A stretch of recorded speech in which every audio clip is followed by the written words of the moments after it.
Hi guys, how you doing? I thought I would show you some work on a portrait that I'm doing. This is a photo booth illustration, so it's meant to look a bit like those old pictures you get done in for passport pictures and stuff like that, which apparently you can still do, but you never see the booths around anymore, do you? This is actually a sequel to one that I did, it was last year, it might have been the year before, for a really gorgeous couple. And they have just got a little addition to their family, so they wanted an updated one. I think they're going to have several, so you can sort of see how the family progresses as the years go by. So just to explain the storyline slightly, we've got the lovely couple up here, madly in love, and then they get a surprise box, and the box explodes open, and there's so much excitement because there is Kipling, the little doggy, and they're all madly in love. So I like to add a bit of humour into it, and I wanted to demonstrate how complete this family is at the minute, which is really nice.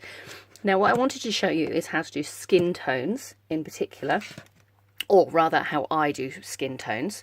So I use promarkers when I'm hand colouring, otherwise I use a tablet and do it digitally, but usually all my illustrations are done using pens.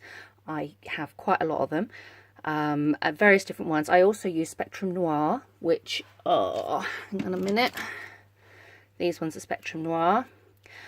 They're fine, but sometimes I find when you take the lid off, they pool and they spit. They're just, I don't like them quite as much, and I do find that the colours are never true to what's on the base. But I have something which I created. This is my promarker one, and I make sure that every single colour that I've got is represented on here, so I can see exactly what the colour is going to look like on the paper that I use. This particular paper is multimedia paper, sort of card. It's, I can't remember what thickness, I think it's 280 GSM.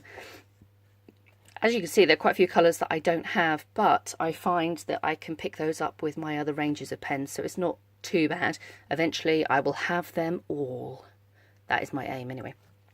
So anyway, what I'm going to do is I'm just going to show you how I do skin tones, because I like to give it a bit of a varied texture, so you can see some shadow, things like that. So the two pens that I use are, hopefully you can see, Blush and Vanilla.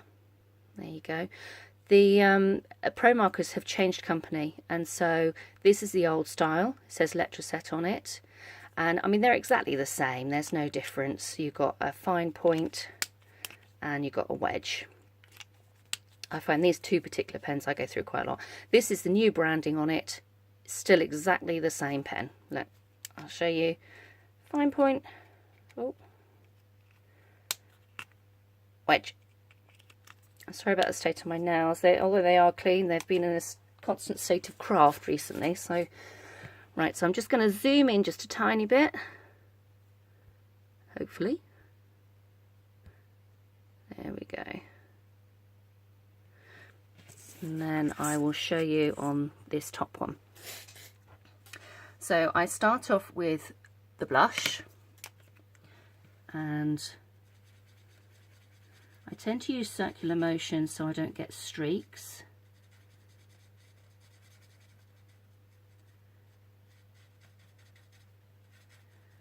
I purposely colour up to the edges. I mean you can see here I've marked the eyes and the eyebrows in. I'm very carefully sort of dabbing over them as opposed to streaking my pen across, as I'm always so paranoid about them smudging. Sometimes you can find with pens, if you use an alcohol pen to do your lines and then use an alcohol pen to colour in, you find that the alcohol pen does actually smudge.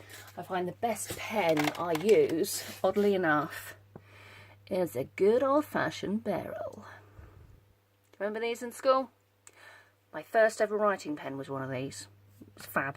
Oh, the pride of owning one of these. And then I think I lost it within about a week. Anyway, this is what I use to do my preliminary lines, and then when I go over it afterwards I use something like this permanent marker, or I use a Micron. Both really good pens. but I never draw in the permanent markers first because it's they smudge when I do the colour. Right, so we've done the blush, now we're going to do the vanilla, and all I do is I just go around the edges, again circular motions, taking care over the facial features like that. You can see it just looks a bit odd at the minute, and then I go back to the blush, and what I do is I then go over the original pen that I did and the new pen that I did, and what this does is it helps blend the two together, and then as it dries you see more definition and more shadow. You can always add more shadow, that's never a problem. Just sort of repeat the process, but using more of the vanilla than of the blush. And that's how I do skin tones. I'll just do this one as well. So again, I've got the blush. Now some people do this with 3 different pens, and there are so many tutorials online. You've just got to find what is best for you. It's taken me a couple of years to stick on this technique. I used to not do any shadowing at all on my portraits, but I quite like having a bit of extra shadow. I think it just gives a little bit of depth.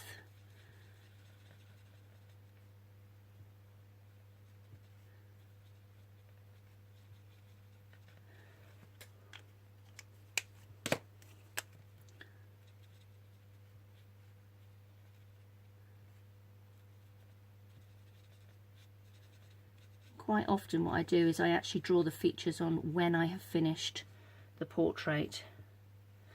So I don't do smudging, but I had preliminary drawn them on this time, which is why I'm being extra careful over the lines. So anyway, that is how I do skin tones. And you're probably looking at it going, I can't see any different. There is a difference, honestly, it's just that lighting isn't particularly wonderful. So there you go. For me, it is Pro Marker, blush and vanilla. There you go. Have fun. Bye.